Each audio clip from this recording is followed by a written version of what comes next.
Selamat datang di webinar Dialog Teologi Sintas Iman bersama Dr. Bambang Nursena. Dalam webinar ini, kita akan membahas berbagai hal mengenai kekristenan dan bagaimana kita sebagai orang percaya dapat mempertanggungjawabkan iman kita.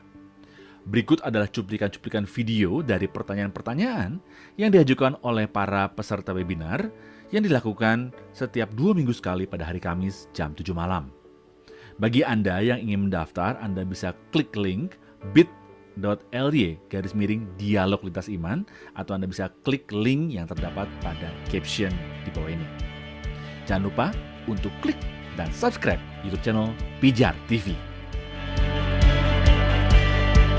Ini ada dari Romo Paskalis, rasanya Romo Paskalis ya. Pertanyaannya cukup menggelitik dan nakal katanya. Kapan Yesus sadar akan dirinya sebagai Mesias, Bah? Begini, kalau kita membaca ya teks-teks apokaliptik, ya teks-teks apokaliptik itu sebetulnya saya ingin membahas misalnya pengakuan beberapa sarjana Yahudi akhir-akhir ini. Misalnya Daniel Boyarin. Daniel Boyarin itu membawa revolusi pemikiran yang luar biasa dalam konteks paham tentang praeksistensi Mesias pada abad pertama. Jadi kira-kira begini, dulunya kita ini selalu dikuasai oleh informasi yang mengatakan bahwa gagasan tentang praeksistensi Mesias itu berasal dari pagan Yunani. Kan selalu begitu.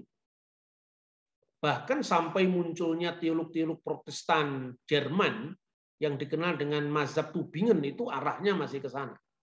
Tapi setelah penemuan The Dead Sea Scroll secara khusus ya, kemudian di situ ditemukan pandangan yang begitu beragam tentang Sang Mesias tadi.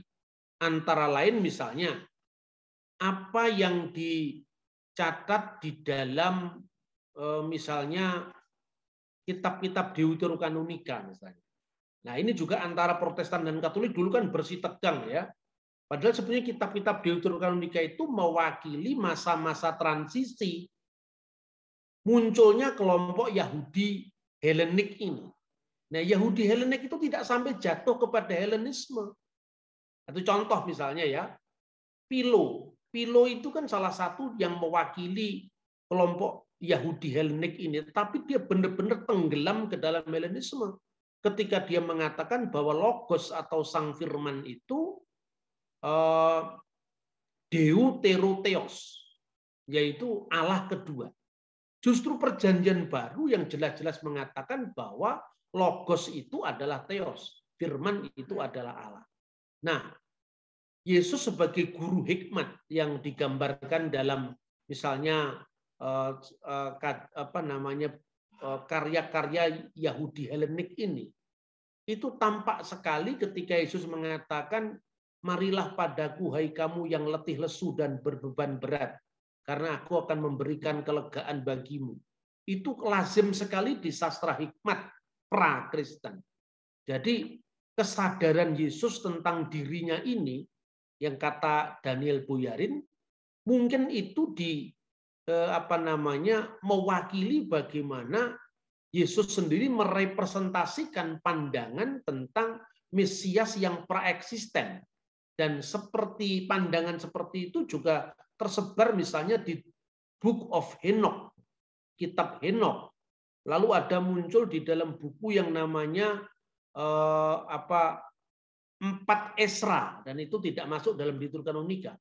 Jadi sekalipun mungkin orang Protestan, orang Katolik, orang Ortodok mungkin akan bicara tentang ini kanonik, ini non kanonik, tapi artinya ini tidak sekedar perdebatan soal itu.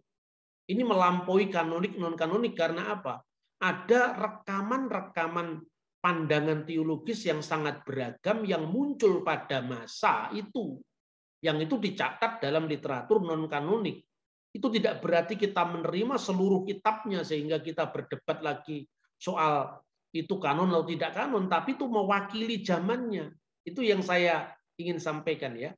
Nah, gara-gara pandangan Boyarin yang seperti itu, Jadi dia menegaskan bahwa pandangan Kristiani tentang Mesias yang praeksisten, Mesias yang ilahi, sebagaimana yang disadari oleh Kristus sendiri atas dirinya, itu kemudian menggoyahkan kemapanan pandangan Yahudi yang lebih dominan. Maka dia dikritik oleh teman Yahudinya yang nulis buku Jesus in the Talmud itu, siapa itu? Paul Schaeffer kalau tidak salah. Dia mengatakan begini, kalau selama ini kita berdiri di atas pondasi karang yang kuat tentang pandangan kita, tapi tiba-tiba buyarin itu membuyarkan itu, sehingga kita menjadi seolah-olah berdiri di atas sebungkah es besar yang kapan-kapan saja bisa mencair. Tapi ini terus berlangsung kajian-kajian seperti ini, dan saya kira cukup menarik. Saya kira itu.